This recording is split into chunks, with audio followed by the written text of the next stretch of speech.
2026 football বিশ্বকাপের group পর্বে নিজেদের দ্বিতীয় ম্যাচে দাপুটে জয় পেয়েছে 5 বারের বিশ্ব চ্যাম্পিয়ন ব্রাজিল। শনিবার 20 জুন ফিলাডেলফিয়ার মাঠে হাইতির বিপক্ষে শুরু থেকে শেষ পর্যন্ত আধিপত্য দেখিয়ে 3-0 গোলের সহজ জয় তুলে নেয় ব্রাজিল। প্রথমার্ধেই 3 গোল করে ম্যাচের নিয়ন্ত্রণ পুরোপুরি নিজেদের করে নেয় তারা। ম্যাচে শুরু থেকেই আক্রমণাত্মক ফুটবল খেলতে থাকে ব্রাজিল। বল দখল ও আক্রমণ দুই দিকেই এগিয়ে থেকে হাইতির রক্ষণে চাপ তৈরি করে তারা। 12তম মিনিটেই রাফিনিয়া বল জালে জড়ালেও অফসাইডের কারণে গোল বাতিল হয়। এরপর 22তম মিনিটে বড় সুযোগ নষ্ট করেন এই বার্সেলোনা উইঙ্গার। বসুন্ধরা টিস্যু অশুদ্ধতার বিরুদ্ধে এক বিন্দুও ছাড় নয়। ডান প্রান্ত দিয়ে উঠে আসা আক্রমণে গোলরক্ষককে একা পেয়েও লক্ষ্যভ্রষ্ট শটে হতাশ করেন তিনি।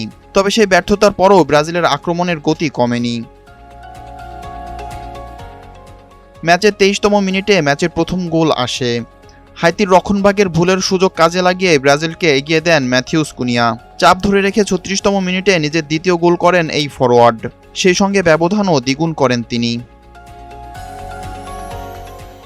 প্রথমার্ধের শেষের দিকে ধাক্কা খায় ব্রাজিল শিবির। চোটের কারণে 40তম মিনিটে মাঠ ছাড়তে বাধ্য হন রাফিনিয়া। তার পরিবর্তে মাঠে নামেন রায়ান। যোগ করা সময় আসে তৃতীয় গোল। ভিনিসিয়াস জুনিয়রের দারুণ ফিনিশিংয়ে 3-0 ব্যবধানে স্বস্তিদায়ক লিড নিয়ে বিরতিতে যায় ব্রাজিল। দ্বিতীয়ার্ধেও ম্যাচের নিয়ন্ত্রণ পুরোপুরি ব্রাজিলের হাতেই থাকে।